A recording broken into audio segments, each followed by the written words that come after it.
Hey, ¿qué tal, familia de YouTube? Bienvenidos a un nuevo video. Y hoy les traigo una historia que, de verdad, me ha dejado con el corazón en la mano. Es una de esas historias que te hacen pensar en la vida, en los secretos que cargamos y en cómo el pasado puede marcarte para siempre. Así que, agarren su café, su té, o lo que sea que tengan a la mano, pónganse cómodos, porque esto va a ser un viaje largo y emotivo. Hoy les voy a contar la historia real de Carmen Lucía, una abuela de 71 años que guardó un secreto espeluznante por más de 5 décadas. ¿Están listos para esto? ¡Vamos allá! Mi nombre es Carmen Lucía, y a mis 71 años, puedo decir que la vida me ha dado de todo.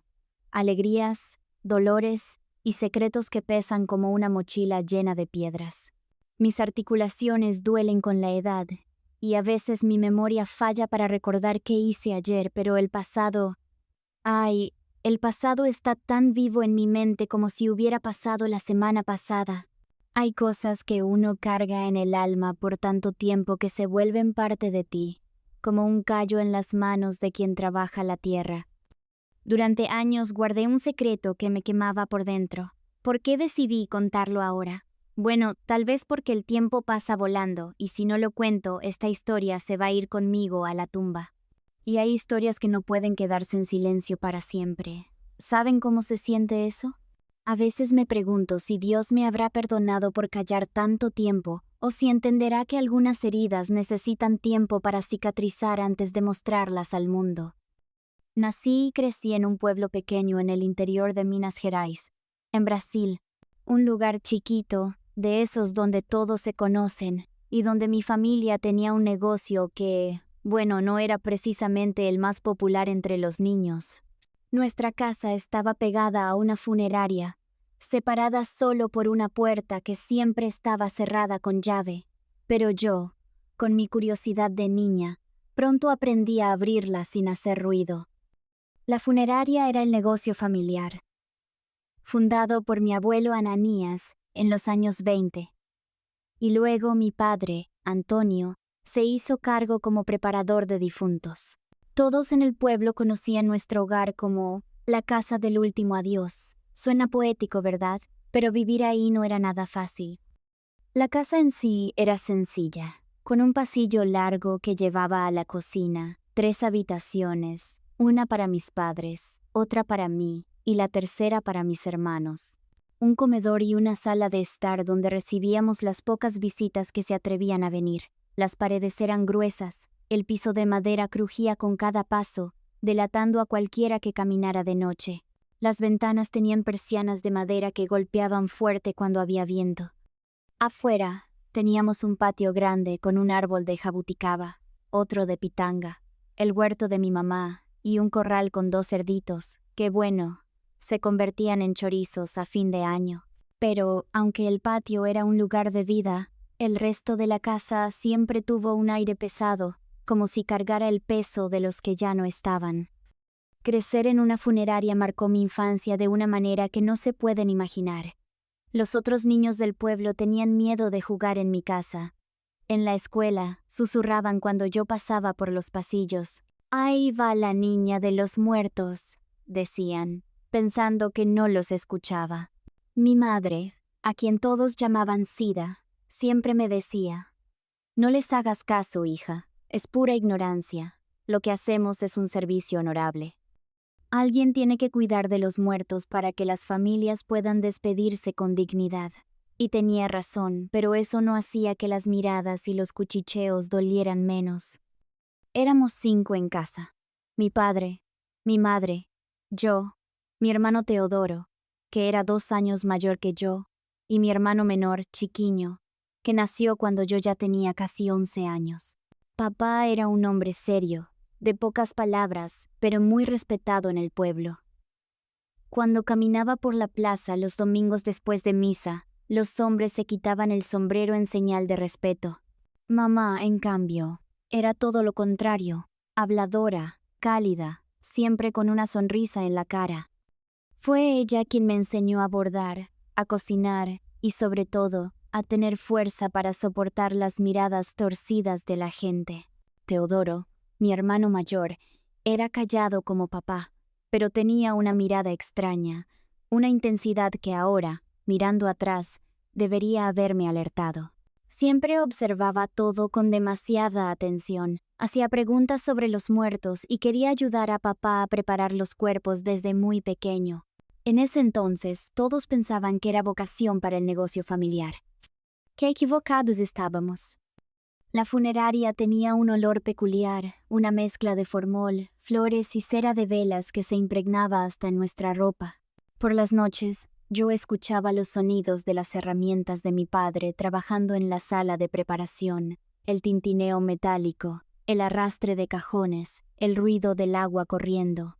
Mientras tanto, la radio en la sala anunciaba las noticias del gobierno de Janio Cuadros y más tarde de Juan Goulart, y mamá planchaba o cosía. Teníamos un teléfono negro de disco, de esos pesados, que casi nunca sonaba. Pero cuando lo hacía, generalmente no eran buenas noticias. Siempre era alguna familia necesitando los servicios de la casa del último adiós. Mi corazón se apretaba cada vez que ese sonido estridente cortaba el silencio de la casa. En esa época, no había celulares ni mensajes instantáneos. Las noticias tardaban días en llegar, y las llamadas eran tan caras que había que esperar el momento justo para usar el teléfono. Mi vida estaba dividida entre dos mundos que no encajaban. Por las mañanas iba a la escuela de las monjas, donde aprendía portugués, matemáticas, historia y sobre todo a ser una buena señorita. Las monjas no se cansaban de repetir que las niñas debían ser recatadas, educadas y preparadas para el hogar. Por las tardes, volvía a casa para ayudar a mamá con los quehaceres, cuidar de Chiquiño y a veces atender en la recepción de la funeraria si llegaba alguien. En la escuela, me sentaba en un pupitre de madera oscura, con un agujero para el tintero. Mi uniforme era una falda plisada azul marino que llegaba debajo de las rodillas, una blusa blanca de cuello alto, medias blancas y zapatos negros bien lustrados. Llevaba mis cuadernos de caligrafía atados con un cordel, y siempre tenía las manos manchadas de tinta, por más que intentara ser cuidadosa. La campana sonaba a las 7:30 en punto para empezar las clases, y la hermana Consolata no toleraba retrasos. Lo mejor del día era el recreo cuando me encontraba con Cecilia, mi única amiga de verdad. Estudiábamos juntas, pero nunca podíamos hablar lo suficiente porque siempre nos llamaban la atención. Cecilia era la única que no tenía miedo de acercarse a mí. Nos sentábamos bajo un árbol de mango en el patio, comíamos los sándwiches que nuestras madres preparaban y hablábamos de todo. Soñábamos con salir de ese pueblo pequeño y conocer el mundo. Ella quería ser maestra, y yo, bueno, no sabía bien qué quería, pero seguro que no era quedarme en la funeraria el resto de mi vida. En casa, las lecciones eran otras. Mientras bordaba o ayudaba a Chiquiño, mamá me enseñaba lo que llamaba asuntos de mujer. Hablaba bajito, como si alguien pudiera escucharnos, incluso cuando estábamos solas. Una señorita decente no se queda sola con muchachos. No confíes demasiado, no hables alto, no llames la atención, me decía. Yo asentía con la cabeza, pero por dentro pensaba en las historias que Cecilia leía en los libros prestados de la biblioteca municipal, historias de mujeres que viajaban, estudiaban y decidían sus propias vidas. Ya desde esa edad notaba lo diferente que era todo para mí y para Teodoro. Él podía salir con amigos, ir a pescar al río los domingos, volver tarde a casa. Yo, en cambio, tenía horarios estrictos, siempre vigilada, siempre resguardada, como si fuera a romperme en cualquier momento. Es por tu bien, decía mamá cuando me quejaba. El mundo no es un lugar seguro para las señoritas, y aunque me frustraba, no podía evitar sentir que había algo de verdad en sus palabras. Conocí a Cecilia el primer día de clases del 4º año de primaria. Yo estaba sentada sola, como siempre, cuando ella llegó con un aire decidido, puso sus libros en el pupitre junto al mío y dijo: ¿Puedo sentarme aquí? Me llamo Cecilia Almeida. Me sorprendió tanto que solo asentí. Nunca una niña nueva había elegido sentarse a mi lado. En el recreo, mientras los otros niños jugaban en un gran círculo y me dejaban fuera, Cecilia se acercó y preguntó: ¿por qué estás sola? Cuando le expliqué lo de la funeraria, esperaba ver esa mirada de asco o miedo que ya conocía demasiado bien, pero ella solo se encogió de hombros y dijo: mi padre es carnicero. Todo el mundo tiene que trabajar en algo, ¿no? Desde ese día fuimos inseparables. Después de la escuela, Cecilia venía a mi casa algunas veces por semana. Nos sentábamos en la mesa de la cocina a hacer tareas mientras mamá preparaba limonada fresca con azúcar moreno. Cecilia usaba cintas de colores en el pelo y olía suavemente a lavanda, un aroma que su madre, doña Ciranda, impregnaba en su ropa. Tenía los cuadernos más ordenados de la clase y me ayudaba con matemáticas, que era mi pesadilla. Pasábamos horas hablando del futuro, intercambiando notas durante las clases de la hermana Gertrudis, la más estricta de todas, y riéndonos hasta que nos dolía la panza por tonterías que solo tenían sentido para nosotras. El sonido de nuestras risas llenaba el patio en las tardes calurosas de verano, espantando hasta las gallinas. Cecilia fue la única amiga que se atrevió a entrar en la funeraria.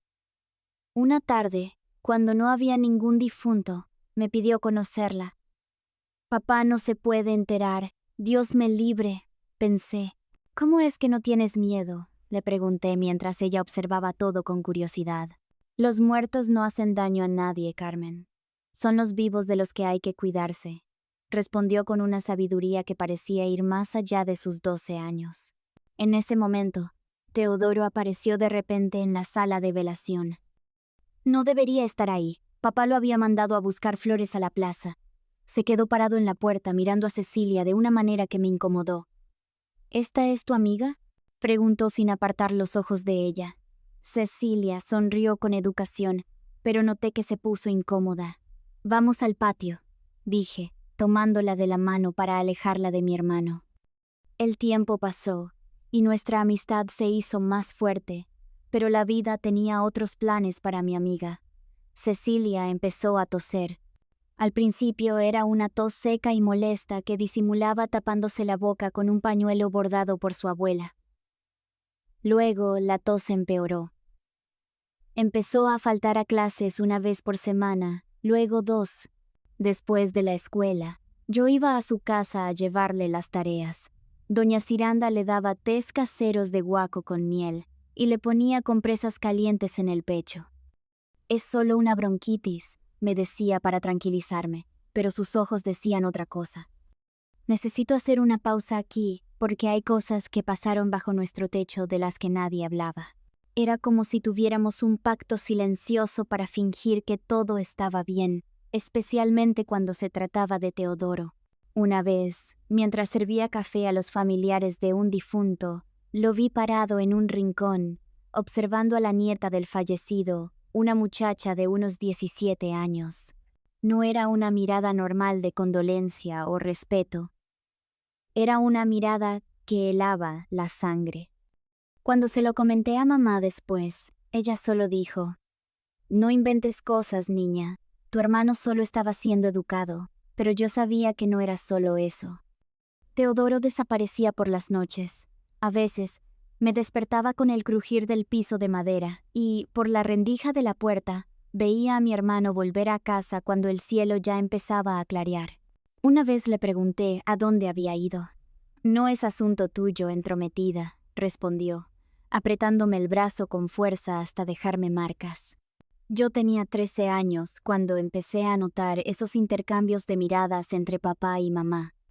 Cada vez que Teodoro decía algo extraño durante la cena, era como si conversaran sin palabras. Un código que solo ellos entendían.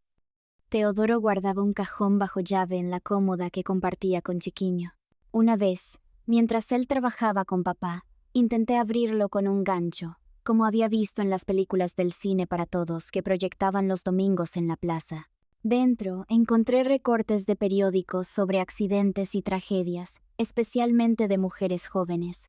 Cerré el cajón rápido y nunca le conté a nadie. Cecilia me confesó una vez que creía que Teodoro la seguía camino a su casa. Creo que vi a tu hermano detrás de mí ayer, escondido cerca del almacén de don Sebastián, me dijo. Debe ser tu imaginación, respondí, intentando convencernos a ambas. Pero en el fondo, yo sabía que no era así. La incomodidad que sentía acerca de mi hermano crecía cada día. Era como si un animal salvaje viviera entre nosotros, disfrazado de persona normal. Yo me mantenía alejada. Evitaba quedarme sola con él. Inventaba excusas para no ayudarlo cuando papá me lo pedía. ¿Cómo podemos percibir el peligro sin tener palabras para explicarlo? Es como un pajarito que se encoge antes del ataque de una serpiente, aunque nunca haya visto una antes. El cuerpo sabe cosas que la mente tarda en entender. Y mi cuerpo sabía que Teodoro no era solo diferente o peculiar, como mamá insistía en decir. El día que Cecilia faltó a la escuela por 2 semanas seguidas, fui a su casa llevando las tareas y un bordado que hacíamos juntas en clase. Doña Ciranda abrió la puerta con los ojos rojos e hinchados. No está mejor, Carmen. El doctor Edson vino ayer y dijo que necesita más exámenes, me dijo. La tos de Cecilia había empeorado. Ya no era seca. Ahora venía con un silbido que daba angustia escuchar. Cuando entré a su cuarto, la encontré pálida, con ojeras profundas, el pelo sin su brillo habitual. Aún así, sonrió al verme e intentó sentarse. No te esfuerces, le dije, sentándome en el borde de la cama. Ahora reconozco que intentaba ser fuerte. El cuarto olía a jarabe de guaco, hierbas, y ese otro olor que solo ahora identifico. El olor de la enfermedad avanzando. El doctor Edson, el único médico del pueblo que hacía visitas, iba cada 2 días, pero sus conocimientos eran limitados. Diagnosticó una pulmonía fuerte y recetó jarabes y compresas. El tiempo pasaba, y Cecilia empeoraba. Cuando empezó a escupir sangre en pañuelos que escondía bajo el colchón para no asustar a su madre, el pánico se apoderó de la familia Almeida. Don Augusto, su padre, decidió que no había más tiempo. Consiguió prestado el auto de un político local y llevó a su hija a un hospital en Juiz de Fora, a 3 horas por caminos de tierra. Mamá no me dejó ir con ellos, pese a mis súplicas. El lugar de los enfermos no es para visitas, Carmen. Rezaremos para que vuelva curada. Es lo mejor que podemos hacer, me dijo. 3 días después llegó la noticia. Tuberculosis. Cecilia tenía tuberculosis en estado avanzado. El médico dijo que necesitaría quedarse internada meses, tal vez años. En esa época, la tuberculosis aún era una sentencia de muerte para muchos. No podía creer que mi amiga brillante, llena de vida y sueños, estuviera encerrada en una cama de hospital, lejos de todo y de todos. Pasé semanas sin noticias. Las cartas que enviaba volvían sin respuesta hasta que, un día, casi un mes después de que Cecilia se fuera, me llamaron a la oficina de la directora en medio de la clase de portugués. Al entrar, vi a mamá sentada, los ojos rojos, el rosario enrollado en los dedos. Tu amiga Cecilia falleció anoche, dijo la hermana directora con voz solemne. Sus padres traerán el cuerpo para velarlo aquí. Tu padre ya está preparando todo. El mundo se detuvo. El aire se volvió demasiado pesado para respirar. Hasta entonces, la muerte había sido solo el negocio de la familia, algo lejano que ocurría a desconocidos. No a Cecilia, no a mi mejor amiga, la que me enseñó a hacer avioncitos de papel que volaban hasta el otro lado de la escuela. Mamá me llevó a casa ese día. En el camino, intentó consolarme. Cecilia está en el cielo ahora, sin dolor, sin sufrimiento, me dijo. Pero yo no podía dejar de pensar que mi amiga nunca sería maestra. Nunca se casaría, nunca conocería París como soñábamos juntas. ¿De verdad nos volvemos a encontrar después de dejar este mundo? ¿Sabrá Cecilia cuánto la amaba, incluso sin haber tenido la oportunidad de despedirme? Esos eran mis pensamientos de niña. El cuerpo de Cecilia llegó a nuestra funeraria al caer la tarde. Papá me prohibió terminantemente entrar a la sala de preparación. No es bueno que veas a tu amiga así, hija. Guarda su imagen viva en tu corazón, me dijo. Era la regla de la casa. Yo nunca entraba en la sala de preparación. Era el territorio sagrado de mi padre, donde realizaba su trabajo con dignidad y respeto. Pero ese día noté algo distinto. Papá llamó a mamá a un rincón y susurró: «No dejes que Teodoro se quede solo con el cuerpo. Bajo ningún motivo». Ella solo asintió, el rostro tenso. Ese intercambio de miradas otra vez. Esa conversación silenciosa que me excluía. Pasé la noche llorando en mi cuarto, abrazada a la almohada para ahogar los sollozos y no despertar a Chiquiño, que dormía en su cuna. Eventualmente, exhausta, me dormí. No sé qué hora era cuando desperté sobresaltada. La casa estaba en silencio absoluto, excepto por el tic-tac del reloj de la sala. Y una luz, un rayo de luz se filtraba por la puerta de la sala de preparación, que debería estar cerrada a esa hora. Mi corazón se aceleró. Papá siempre apagaba todas las luces antes de dormir. Algo estaba mal. Salí de la cama. Mis pies descalzos sintieron el frío del suelo. El pasillo estaba oscuro, iluminado solo por esa rendija de luz bajo la puerta. Toda la casa olía a formol y flores, algo a lo que ya estaba acostumbrada. Cuando me acerqué a la puerta, escuché un sonido.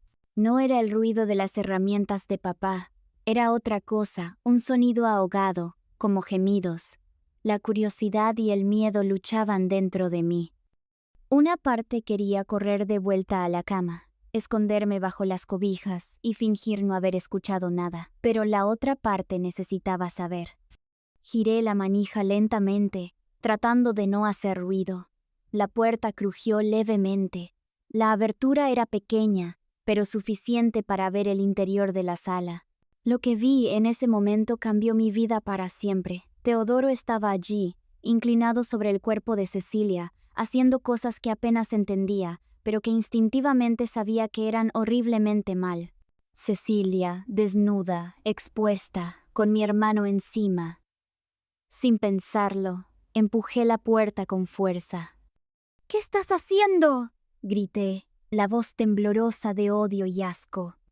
Teodoro se giró rápidamente, sorprendido. Estaba solo con los pantalones bajados, que subió de inmediato. Su rostro, nunca olvidaré ese rostro. No había vergüenza ni remordimiento, solo rabia por haber sido interrumpido. «Vete de aquí, estúpida», gruñó, avanzando hacia mí. Intenté correr, pero él fue más rápido. Me agarró el brazo con tanta fuerza que dejó marcas. «Si le cuentas a alguien, juro que te mato. Nadie te creerá», me dijo. Empecé a gritar, forcejeé con todas mis fuerzas, pero él era más fuerte. Entonces me golpeó. Fue la primera vez. El dolor fue agudo, instantáneo. El golpe me dejó paralizada. «Es mejor que te quedes calladita, hermanita», susurró en mi oído con una voz que me heló la sangre, «o tendré que hacerte lo mismo que le empecé a hacer a Cecilia». No sé cuánto tiempo estuvimos así, yo llorando en silencio, sintiendo el sabor metálico de la sangre en el labio partido mientras él me sujetaba con fuerza. De repente, oímos pasos en el pasillo. Teodoro me empujó contra la pared con brusquedad. Acomodó rápidamente las piernas de Cecilia, que estaban abiertas, y salió corriendo por la puerta trasera de la funeraria justo antes de que papá apareciera en el umbral. «Carmen, ¿qué haces aquí a esta hora?», preguntó mientras encendía la luz. Cuando vio mi rostro magullado y el labio sangrando, su expresión cambió por completo. «¿Qué pasó? ¿Quién te hizo esto?», dijo con una mezcla de preocupación y furia. No pude responder. Solo seguí llorando, temblando de miedo y asco. Pero papá vio la sangre, y supe que no iba a dejar esto pasar. ¿Cómo podía explicarle lo que había visto? ¿Cómo poner en palabras ese horror? Hay cosas que, incluso después de tantos años, todavía duelen al recordarlas. Heridas que nunca cicatrizan del todo. Escuché a Chiquiño llorar desde su cuna y corrí a atenderlo, dejando a papá atrás. Era una forma de escapar, de no tener que enfrentar más preguntas en ese momento. A la mañana siguiente mi rostro estaba hinchado y mi labio parecía el doble de su tamaño normal. Mirarme al espejo era como ver a una extraña. Mamá me puso compresas frías y preparó un té de hierba luisa para calmarme mientras me cuidaba. Estaba claro que tendría que explicar todo más tarde, cuando las cosas se calmaran un poco. Durante toda la mañana, evité estar en la misma habitación que Teodoro, quien actuaba como si nada hubiera pasado. Tenía esa habilidad escalofriante de separar sus acciones de sus sentimientos, como si pudiera borrar lo que hizo con solo ignorarlo. Yo, en cambio, temblaba cada vez que escuchaba sus pasos en el pasillo. El velorio de Cecilia comenzó al mediodía. La sala se llenó de gente del pueblo, todos queriendo dar su último adiós a una niña que se fue tan pronto. Yo me quedé en un rincón, evitando mirar el ataúd donde yacía mi amiga, rodeada de lirios blancos. No podía dejar de pensar en lo que Teodoro había hecho. ¿Cómo podía estar ahí, saludando a la gente, sirviendo café, fingiendo ser un joven decente? Era como si llevara una máscara, y yo era la única que podía ver al monstruo debajo de ella. Regresamos a casa para cenar. Mamá sirvió sopa de verduras y pan casero. El silencio en la mesa era opresivo, roto solo por el sonido de las cucharas en los platos y la voz de Chiquiño, que hablaba sin parar pidiendo más. Papá me miraba fijamente, observando las marcas en mi rostro que el maquillaje de mamá no había logrado ocultar del todo. ¿Quién te hizo esto, Carmen?, preguntó finalmente, dejando la cuchara junto al plato. Su voz era calmada, pero yo conocía ese tono. Era la calma antes de la tormenta. Teodoro se levantó de inmediato, como si quisiera huir de la mesa, pero papá lo detuvo con un gesto. Siéntate. Nadie se mueve hasta que yo sepa qué pasó anoche en mi casa. Miré a mamá, que parecía tan asustada como yo. Su rostro estaba pálido, las manos le temblaban ligeramente mientras sostenía la servilleta. Ella ya sabía algo, de alguna manera lo intuía. Fue Teodoro, dije al fin, con una voz casi en susurro. Me golpeó porque lo vi. Lo vi. Las palabras se atoraron en mi garganta. ¿Cómo explicarles a mis padres lo que había presenciado? ¿Cómo poner en palabras ese horror? ¡Ella miente!, gritó Teodoro, golpeando la mesa con tanta fuerza que los platos vibraron. Chiquiño se asustó y empezó a llorar. Mamá lo llevó a su cuarto con su plato de comida. Entró a la sala de preparación cuando no debía y ahora inventa esta historia para no ser castigada, insistió Teodoro. Pero papá levantó una mano, silenciándolo. Sus ojos no se apartaban de los míos. Continúa, hija. ¿Qué viste? Respiré hondo y lo conté todo. Conté sobre la luz encendida en la madrugada, sobre los sonidos extraños, sobre encontrar a Teodoro con Cecilia, sobre cómo me atacó cuando lo enfrenté. Mientras hablaba, vi el rostro de papá transformarse. El color se le esfumó, reemplazado por una palidez mortal. Sus ojos, siempre tan serenos, se llenaron de una furia que nunca antes había visto. «Es mentira», volvió a gritar Teodoro, pero su voz ya no tenía convicción. Ahora había miedo de lo que vendría. Papá se levantó lentamente. Su rostro rojo de ira contrastaba con su habitual serenidad. En ese instante algo se rompió dentro de nuestra familia, algo que nunca más se arreglaría. Con un movimiento rápido, se quitó el cinturón del pantalón. «Ve a tu cuarto y tranca la puerta», me ordenó. Corrí al cuarto donde mamá estaba con Chiquiño. Desde adentro escuchamos los gritos, los golpes, el sonido de muebles rompiéndose. Abrazada a Chiquiño, que no entendía nada, mamá rezaba en voz baja, el rosario apretado entre sus dedos, llorando tanto como yo. La violencia duró lo que pareció una eternidad. Luego oímos la puerta principal cerrarse de golpe. El silencio invadió la casa. Mamá me miró, el terror pintado en sus ojos. «Quédate aquí con Chiquiño», susurró, destrancando la puerta con cuidado. Minutos después regresó, el rostro aún más pálido. «Tu padre se llevó a Teodoro. Dijo que nunca más volverá a pisar esta casa». Esa noche, acostada en la cama con los ojos abiertos en la oscuridad, escuché los sollozos ahogados de mamá desde el cuarto de al lado. Papá no regresó hasta el amanecer. El sol apenas asomaba cuando entró a la casa. Parecía haber envejecido 10 años en una sola noche. Sin decir palabra, fue directo a la sala de preparación. Yo volví al velorio de Cecilia. que continuó esa mañana como si el mundo no se hubiera derrumbado sobre nosotros. Cuando finalmente cerraron el ataúd y el cortejo fúnebre partió hacia el cementerio municipal, sentí que una parte de mi infancia era enterrada junto a Cecilia.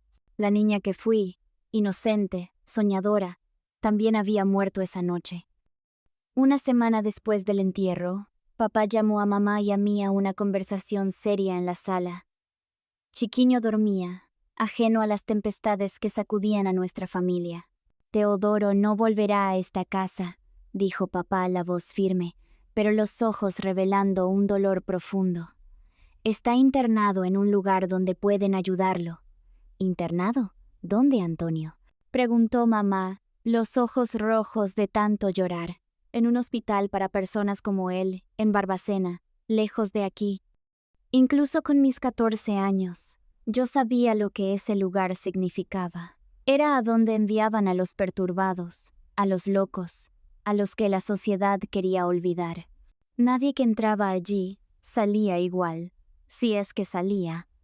¿Y qué le diremos a la gente?, preguntó mamá, siempre preocupada por las apariencias, por lo que los demás pensarían. Diremos que se fue a estudiar a Belo Horizonte, que consiguió una beca en el colegio de los padres. Nadie necesita saber la verdad. Así comenzó el pacto de silencio que marcaría a nuestra familia durante años. La primera mentira se contó a los vecinos, luego a los conocidos, finalmente a todo el pueblo.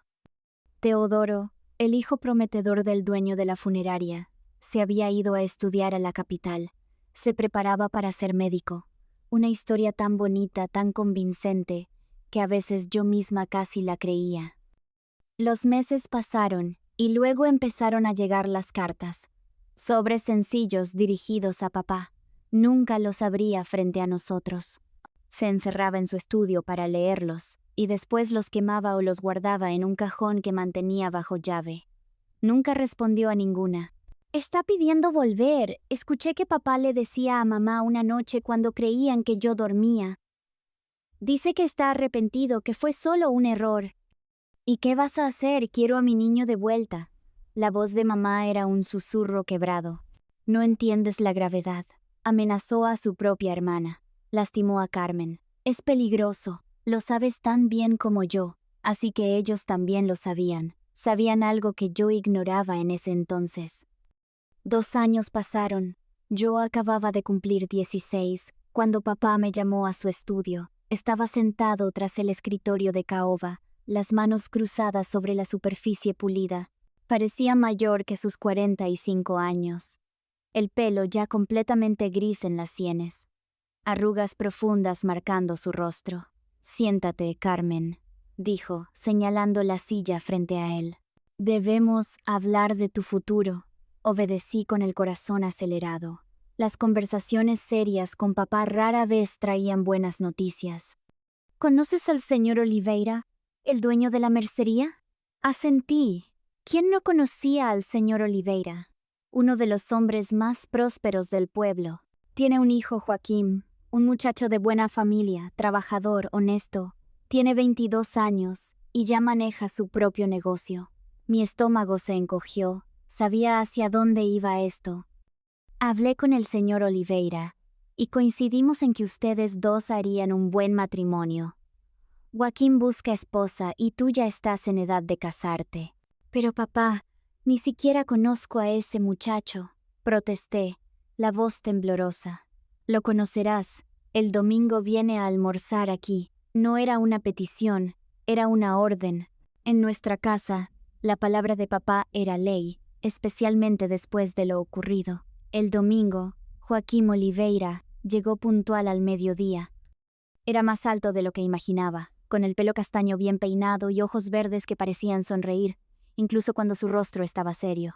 Trajo flores para mamá y caramelos para Chiquiño, que ya tenía 5 años. Durante el almuerzo, lo observé mientras hablaba con papá sobre negocios. Parecía educado, amable, nada que ver con el viejo gruñón que yo temía, como le había pasado a Eloísa, mi compañera de clase. Cuando finalmente se dirigió a mí, preguntándome sobre mis estudios y gustos, me sorprendió su interés genuino. Me gusta leer, respondí tímidamente. Y bordar. ¡Qué coincidencia!, sonrió. Tengo una pequeña biblioteca en casa. Me encanta la poesía. Castro Alves, González Díaz. Después del almuerzo, papá sugirió que le mostráramos el jardín. Mientras caminábamos entre las rosas que mamá cuidaba con esmero, Joaquín bajó la voz. Tu padre te habló, ¿verdad? Sobre nosotros. Asentí sin poder mirarlo a los ojos. No te preocupes, dijo con gentileza. No te obligaré a nada. Si no quieres este matrimonio, solo dilo. Esas palabras, tan distintas a lo que esperaba, me hicieron alzar la vista. ¿Y tú? ¿Aceptaste este arreglo sin conocerme? Sonrió, una sonrisa que le llegaba a los ojos, y confesó. Te he visto en misa los domingos. Siempre quise hablarte, pero nunca tuve valor. Cuando tu padre habló con el mío, bueno, me pareció una señal. Su sinceridad me desarmó. No era el monstruo que yo temía, ni se parecía a los otros muchachos del pueblo que solo pensaban en travesuras. En las semanas siguientes, Joaquín vino regularmente, traía libros, contaba sobre su trabajo en la mercería, hacía reír a Chiquiño con juegos tontos. Pronto me descubrí esperando sus visitas con ansias. 3 meses después de aquel primer almuerzo, me pidió matrimonio. No fue un pedido formal a mi padre, como marcaba la costumbre. Fue a mí directamente, durante un paseo por la plaza del pueblo, con mamá observando discretamente desde un banco. Sé que es pronto, dijo, tomándome las manos. Sé que aún nos conocemos, pero quiero que sepas que te aprecio de verdad, Carmen. Creo que podríamos ser felices juntos. ¿Me harías el honor de ser mi esposa?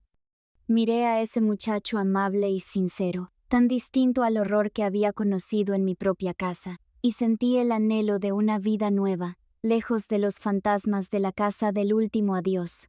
Sí, respondí, sorprendiéndonos a ambos con la firmeza de mi voz. Acepto. La boda fue en 2 meses. Mamá cosió mi vestido blanco, simple pero elegante, con encajes en mangas y dobladillo. El velo había sido de mi abuela, pasado de generación en generación. Las alianzas, 2 bandas finas de oro, brillaban en una cajita de terciopelo rojo. La ceremonia fue íntima, solo familiares y amigos cercanos. El almuerzo después, en el patio de la casa de mis suegros, fue sencillo. Pollo asado, arroz, farofa, ensaladas y un pastel de 3 pisos que la pastelera del pueblo tardó 2 días en preparar. Sirvieron guaraná y vino dulce para los adultos. Antes de partir hacia nuestra nueva vida, recibí la bendición de mis padres. Mamá me abrazó fuerte, sus lágrimas silenciosas mojando mi hombro. Sé feliz, hija mía, susurró. Papá, siempre tan reservado, me sorprendió al abrazarme con fuerza. Perdóname, murmuró tan bajo que casi no lo escuché. Por no haberte protegido mejor. Con una maleta de cuero que contenía mi ajuar básico, algunas prendas, sábanas bordadas y manteles, partí hacia mi nueva vida como señora Carmen Oliveira. Tenía 16 años, poca experiencia del mundo, y un pasado que intentaba desesperadamente dejar atrás. El viaje a nuestra nueva casa fue largo y agotador. El tren traqueteaba sobre los rieles, atravesando paisajes que nunca antes había visto. Observé cómo el verde exuberante de Minas Gerais daba paso a los cultivos de Paraná, donde Joaquín había comprado una pequeña propiedad y abierto una sucursal de la mercería familiar. Mi padre quería que me quedara, me explicó Joaquín durante el viaje. Pero siempre soñé con construir algo mío, ¿sabes? Lejos de su sombra. Lo entendí perfectamente. Yo también quería distancia. Un nuevo comienzo donde nadie conociera mi historia. Donde pudiera ser simplemente Carmen Lucía, no la hija del dueño de la funeraria, no la hermana de Teodoro. Nuestra casa era bonita y acogedora.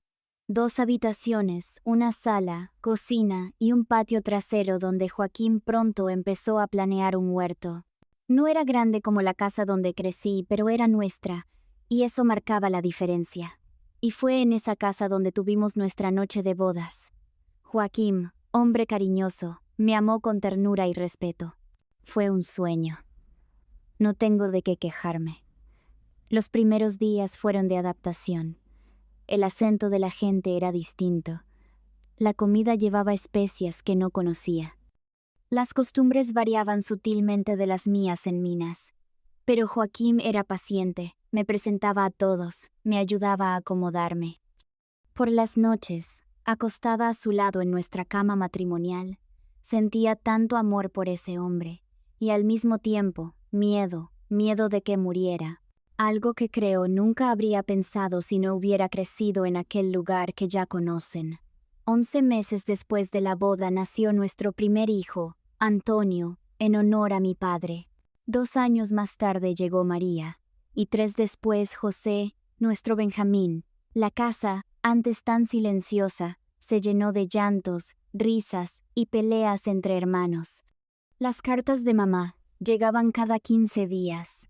Hablaba de Chiquiño, ahora un adolescente estudioso, de la salud de papá que empezaba a decaer, de las pequeñas novedades del pueblo. Nunca mencionaba a Teodoro, como si realmente hubiera dejado de existir. En una carta incluyó una fotografía. Ella, papá y Chiquiño frente a la casa. La guardé en el cajón de la cómoda, entre sábanas perfumadas con lavanda que me hacían recordar a mi querida Cecilia.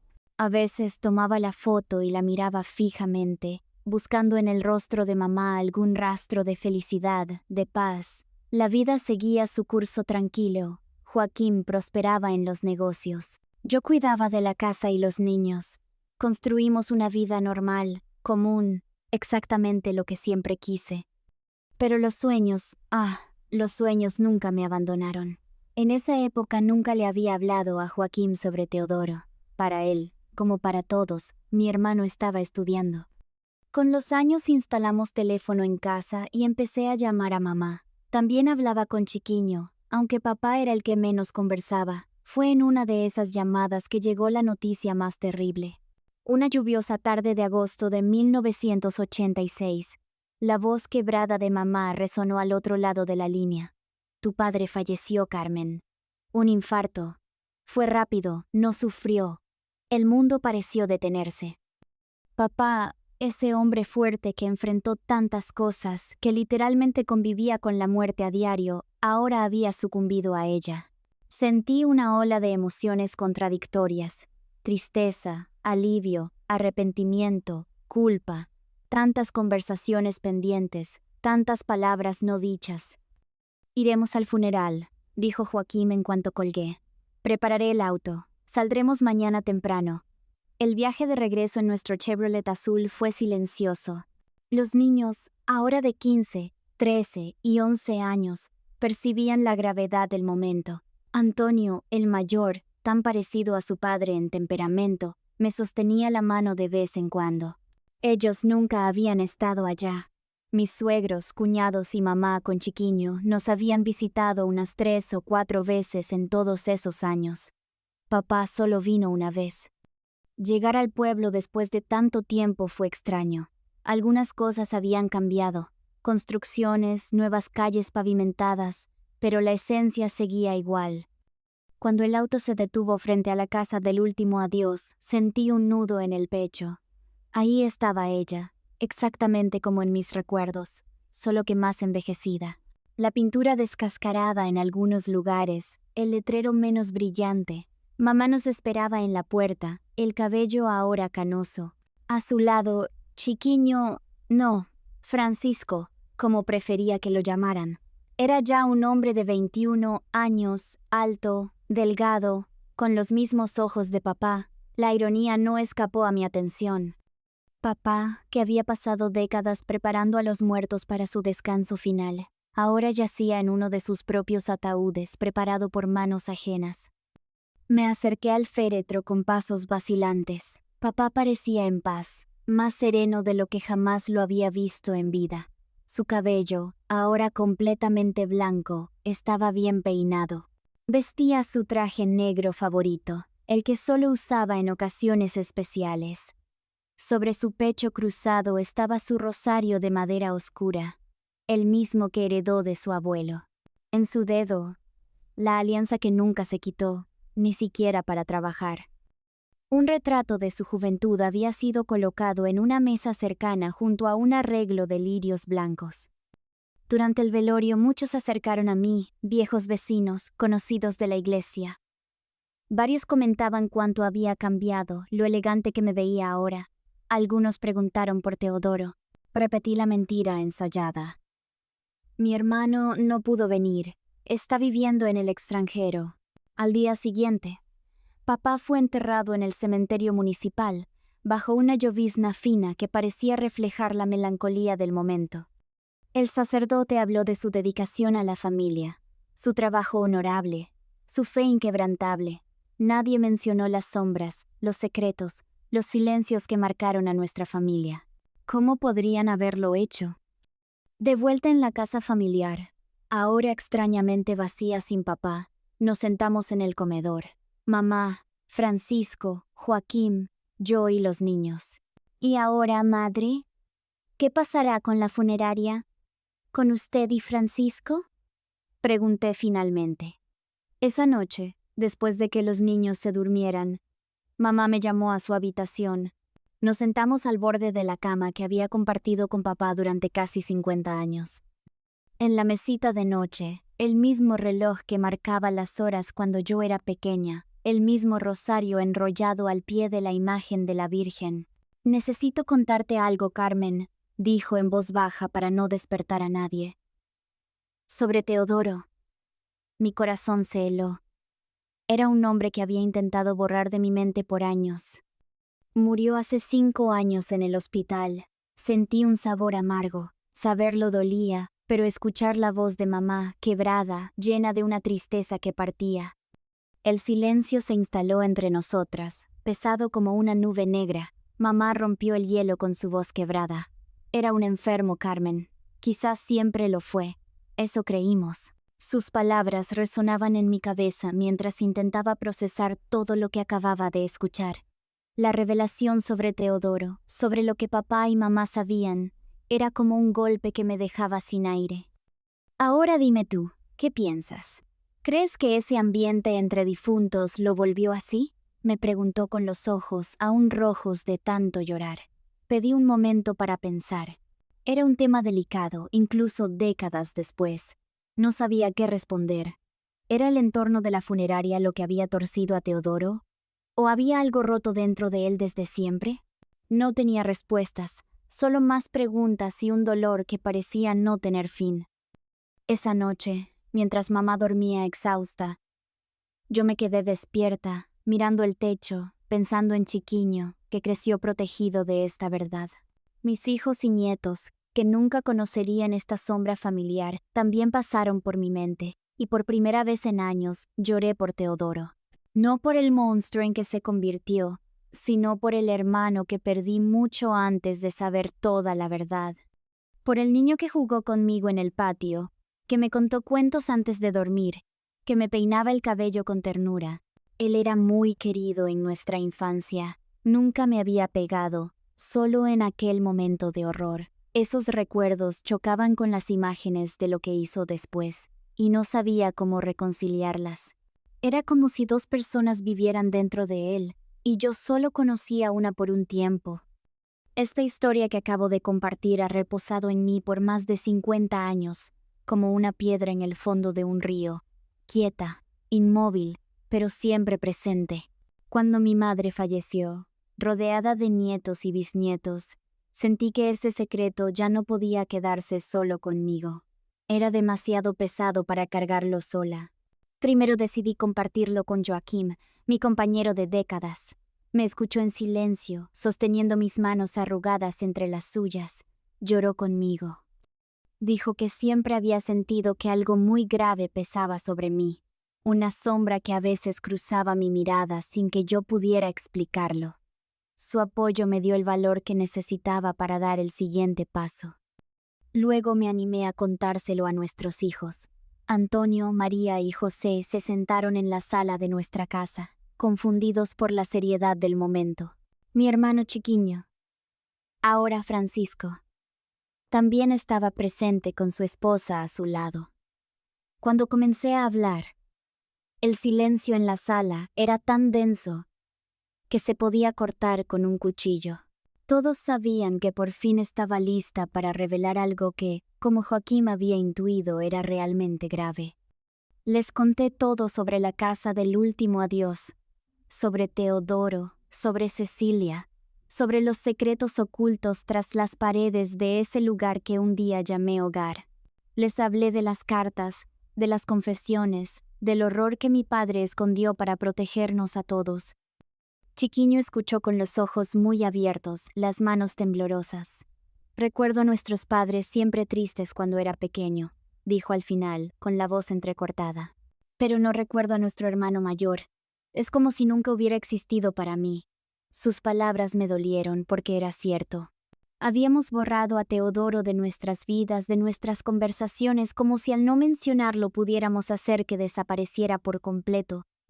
Mostré las cartas de Teodoro, aún más amarillentas por el tiempo, su letra irregular contando su descenso al infierno.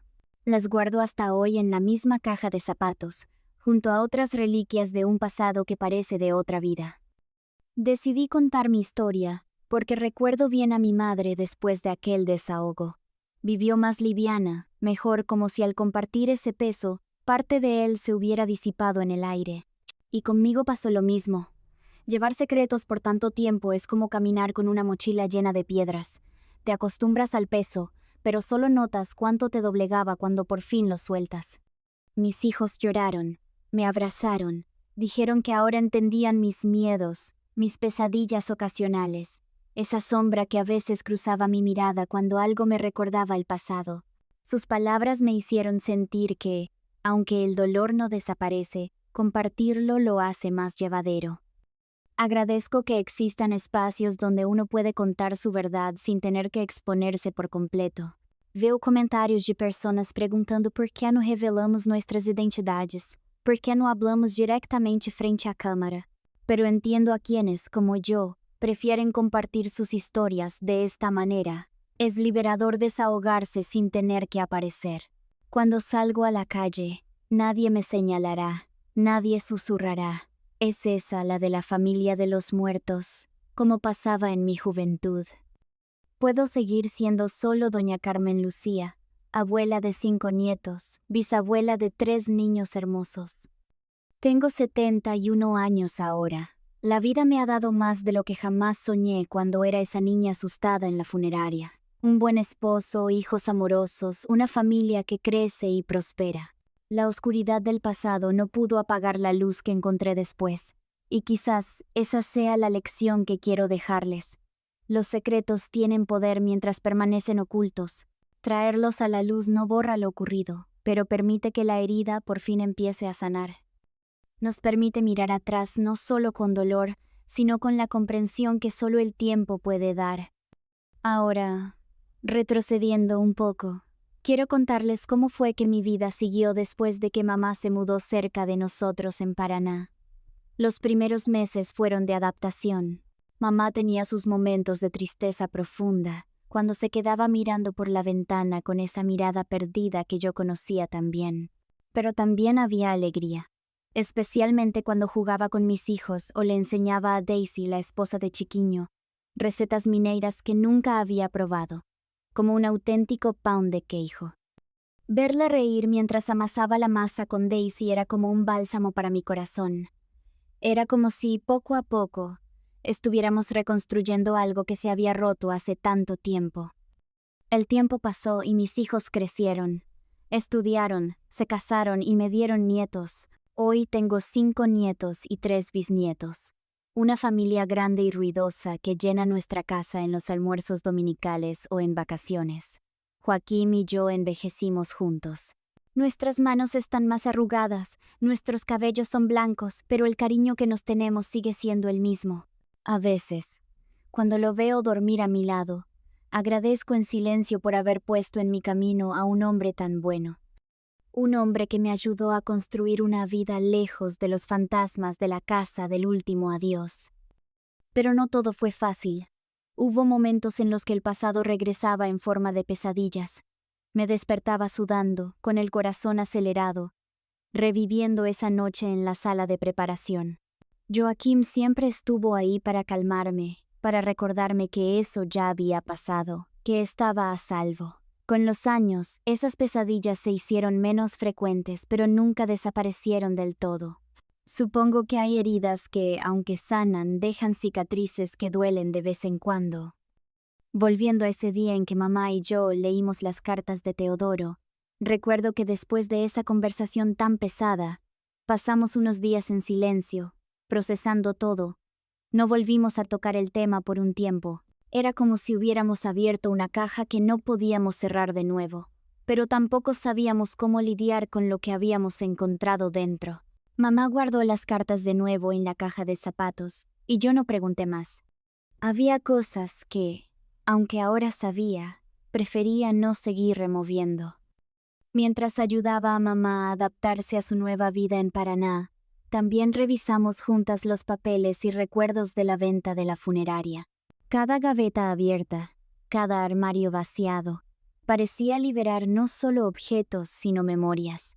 Algunas dulces, como las fotos de mi infancia con Chiquiño, y otras dolorosas, como encontrar el cajón donde Teodoro guardaba esos recortes de periódico perturbadores.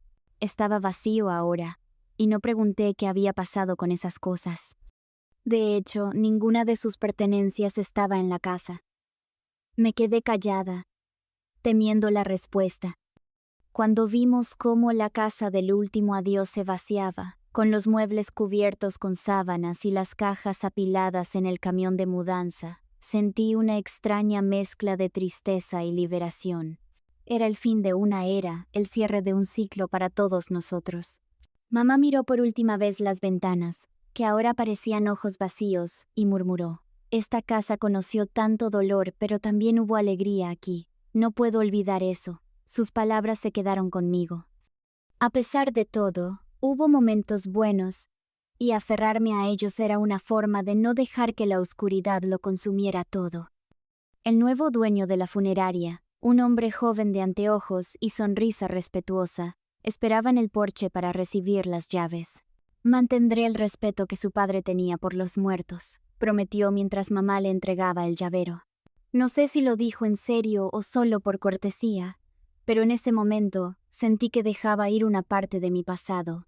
Al llegar a Paraná, mamá y Chiquiño con su esposa Daisy se quedaron en nuestra casa hasta encontrar un nuevo hogar. Pronto, mamá compró una casa bonita, bastante grande. El dinero de la venta de la funeraria había sido generoso. Chiquiño pudo haberse comprado su propia casa, pero no quiso dejar a mamá sola, así que se quedó viviendo con ella y Daisy. Con el tiempo, la vida en Paraná se asentó. Mis hijos crecían felices, ajenos a las sombras que yo cargaba. Joaquín seguía prosperando en los negocios, y yo me dedicaba a la casa y a la familia. Mamá, aunque nunca recuperó del todo la chispa que tenía antes, encontró consuelo en los pequeños momentos, los juegos con los nietos, las charlas con Daisy, los domingos en la iglesia. Chiquiño y Daisy también construyeron su vida y con los años ellos también me dieron sobrinos que llenaron de más risas nuestra familia. Pero siempre hubo un rincón de mi mente ocupado por el pasado. A veces, algo tan simple como el olor a formol en un hospital o el sonido de un crujido en el suelo de madera me llevaba de vuelta a esa noche con Cecilia. Eran momentos fugaces, pero suficientes para recordarme que, aunque había construido una vida nueva, no podía escapar del todo de lo que viví. Y estaba bien. Aprendí a vivir con eso, a aceptar que el pasado es parte de quien soy, pero no define todo lo que puedo ser. Un día, hace unos 12 años, mi hermano Chiquiño había ido a la playa con sus hijos, y yo fui a quedarme con mamá. Era una tarde calurosa de enero, y el ventilador giraba perezosamente en el techo de la sala mientras tomábamos café con pastel de maíz. De pronto, mamá preguntó casi en un susurro: «Carmen Lucía, ¿podrías ayudarme con algo? ¿Algo que no tengo coraje de hacer sola?» Por la seriedad en su rostro y, sobre todo, por haberme llamado por mis dos nombres, supe que no era un pedido cualquiera. «Claro, madre. ¿Qué necesita?», respondí, dejando mi taza en la mesa. Se levantó con dificultad. Sus rodillas ya no eran las de antes, y fue a su habitación. Regresó cargando una vieja caja de zapatos atada con un cordel gastado por el tiempo. Las cartas de Teodoro, dijo simplemente, colocándolas sobre la mesa. Nunca tuve valor de abrirlas. Tu padre no quería que las leyera. Decía que solo traería más dolor. Pero ahora necesito saber. Un escalofrío me recorrió la espalda. Ese nombre, esos recuerdos que intentaba mantener encerrados en lo más profundo de mi mente, volvían como fantasmas. ¿Estás segura, madre?, pregunté, mi voz apenas un susurro. Asintió, los ojos ya llenos de lágrimas. Sí, pero no puedo hacerlo sola. Hace tiempo que quiero hacer esto, hija, pero la casa siempre está llena. No sé si tendré otra oportunidad. Con dedos temblorosos, desaté el cordel. Dentro de la caja, decenas de sobres amarillentos por el tiempo, todos aún sellados, ordenados por fecha. El más antiguo era de 1969, apenas 2 meses después de que papá internara a Teodoro a la fuerza. Antes siquiera de abrir la primera carta, mamá y yo ya estábamos llorando. Era como revivir todo de nuevo. La primera carta era breve, escrita con una letra temblorosa, casi infantil. Querido padre, sáqueme de aquí, este lugar es terrible. La gente grita día y noche. Los enfermeros nos golpean. No aguanto más. Por favor, perdóneme. Prometo nunca más hacer aquello. Amo a mamá y a mis hermanos. Su hijo, Teodoro. Mamá sollozaba en silencio, la mano tapándose la boca. Seguimos leyendo. Carta tras carta, la desesperación de Teodoro crecía junto con sus súplicas de perdón. En algunas rogaba volver a casa, en otras describía los tratamientos crueles que le aplicaban. Electroshocks, baños helados, aislamiento. Escribió que estas cartas las hacía escondidas porque no les permitían contar lo que ocurría adentro. En una incluso advirtió: tal vez no pueda escribir más, pronto olvidaré quién soy. Ya no podía soportar ver a mamá así, consumida por la culpa y el remordimiento. No deberíamos seguir leyendo esto, madre, dije en un momento, con un nudo en la garganta. Solo le está haciendo daño. Necesito saber todo, insistió ella, secándose las lágrimas. Era mi hijo, Carmen, por peor que haya sido lo que hizo. Las cartas se espaciaron con los años. La letra se volvió irregular. En las últimas, solo había frases incoherentes, como si su mente ya se hubiera desintegrado, tal como él mismo había predicho. Cuando terminamos, ya era casi de noche. La caja vacía, las cartas esparcidas sobre la mesa como hojas secas de un otoño doloroso. Después de un largo silencio, reuní valor para preguntar algo que siempre me había inquietado. Madre, ¿qué sabían usted y papá sobre Teodoro que yo no sabía? Me miró, sus ojos rojos de tanto llorar, pero había una determinación en ellos que me sorprendió. Tu padre nunca quiso que supieras, comenzó ella con voz baja. Creía que era una carga demasiado pesada, pero ahora tienes derecho a saber. Respiró hondo, tomando valor. Tu hermano hacía cosas con las difuntas, cosas horribles. Mi estómago se revolvió, aunque ya sospechaba lo que vendría. Tu padre siempre notaba los cuerpos de las difuntas violados, continuó, casi sin poder pronunciar las palabras. Podían ser jóvenes o ancianas, no importaba. Teodoro le daba un té a tu padre para que durmiera profundamente mientras él hacía esas cosas. Los recuerdos llegaron en flashes, las luces encendidas hasta tarde en la sala de preparación, los sonidos extraños, el comportamiento cada vez más raro de papá, revisando los cuerpos antes de los velorios, siempre tenso, siempre vigilante. Mamá reveló más. Un día seguí a tu padre, atrapé a Teodoro echando un polvo en su té. Tu padre lo recibía todas las noches de manos de tu hermano. Hasta yo sentía celos, hija. Papá está cansado, necesita descansar bien, decía él. Con el tiempo, papá sospechó. Notó que dormía demasiado pesado, que no escuchaba nada de noche. Algo raro en un hombre de sueño ligero. Cuando finalmente lo pilló añadiendo el polvo al té, lo confrontó. Teodoro mintió. Solo quiero ayudarte, papá. Es luminal en polvo, para que duermas mejor. Lo consigo en la farmacia de don Manuel. Él y el hijo del farmacéutico eran amigos. Como la funeraria siempre compraba suministros, nadie sospechaba. Pero cuando papá lo presionó, recordando cómo las difuntas aparecían en posiciones distintas, Teodoro confesó todo. Los ojos de tu padre, hija. Nunca olvidaré su mirada esa noche. Destrozado, desorientado, Teodoro juró que nunca más lo haría. Lloró, suplicó perdón. Papá, con el corazón roto, quiso creerle. Yo escuchaba con los ojos desorbitados. Recordé ver a Teodoro preparando el té, pero nunca imaginé esto. Me levanté, sofocada, a lavarme la cara en el fregadero. Mamá también bebió agua y continuó.